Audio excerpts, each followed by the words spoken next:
William Kelly. STEM Publishing, William Kelly, Bio. Author Index. William Kelly, the title pages of whose works generally bear only the initials, W.K., was born in the north of Ireland, in 1820. Being early left fatherless, he was already supporting himself by tuition to the family of Mr. Cashamail, rector of Sark, when, in 1840, he made the Christian confession, and he shortly afterwards embraced the views of the church characteristic to brethren, with whom he then at once united. He retained a close connection with the Channel Islands for 30 years, residing chiefly in Guernsey, but for the latter half of his Christian career his home was at Blackheath. He was a graduate, in classical honours, of Trinity College, Dublin, and was recognized as not merely a sound, erudite scholar, but a controversialist of formidable calibre.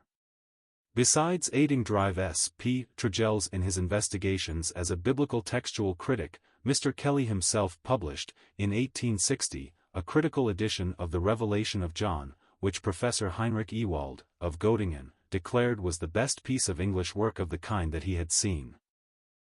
Such studies were carried on concurrently with the editing of a periodical entitled The Prospect. He took up the editorship of the Bible Treasury in 1857, and continued till his death, 50 years after.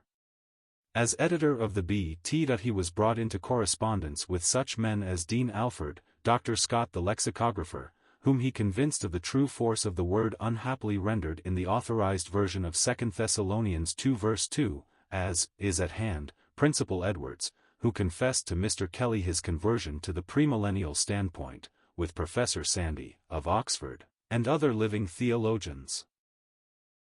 After the capitulation of younger ecclesiastical associates to the higher criticism, Archdeacon Denison spoke of Mr. Kelly's periodical as the only religious magazine any longer worth reading, so steadfast was the editor in his rejection of what he believed to be Christ-dishonoring views of the Bible.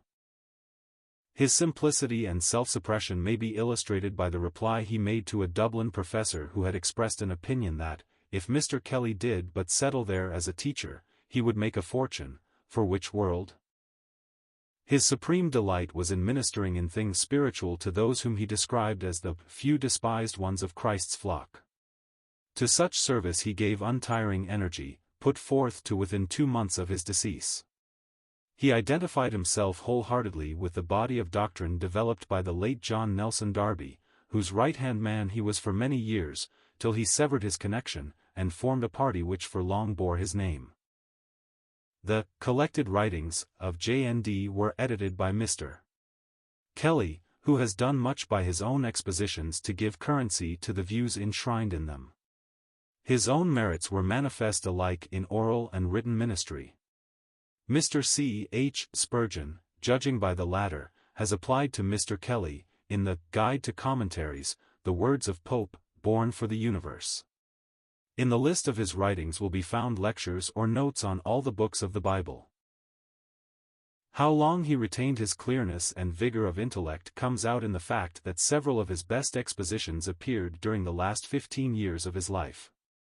Within the lifetime of J.N.D., 1800 to 1882, Mr. Kelly was already well known to outsiders by his lectures on the Pentateuch, the Gospel of Matthew, the Revelation of John, the Church of God, and the New Testament doctrine of the Holy Spirit, besides notes on Romans, etc., recommended by Professor Sandy.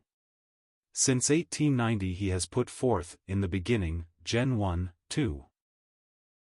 Commended by Archbishop Benson, an exposition of the prophecies of Isaiah, of the Gospel of John, of the Epistle to the Hebrews, of the Epistles of John, a volume of 600 pages on God's inspiration of the Scriptures, and his last words on Christ's coming again, in which he vindicates the originality of J.N.D. in regard to the secret rapture. This had been impugned by an American writer. The last prominent survivor of the first generation of Brethren fell asleep on the March 27, 1906. Shortly before he passed away, W.K. said to one by his bedside, "There are 3 things real: the cross, the enmity of the world, the love of God." An aged clergyman, who had long resorted to him for counsel, on hearing of his decease, wrote, He was preeminently a faithful man, and feared God above many. Nehemiah 7 verse 2. See also as a hymn writer. E. E. Whitfield.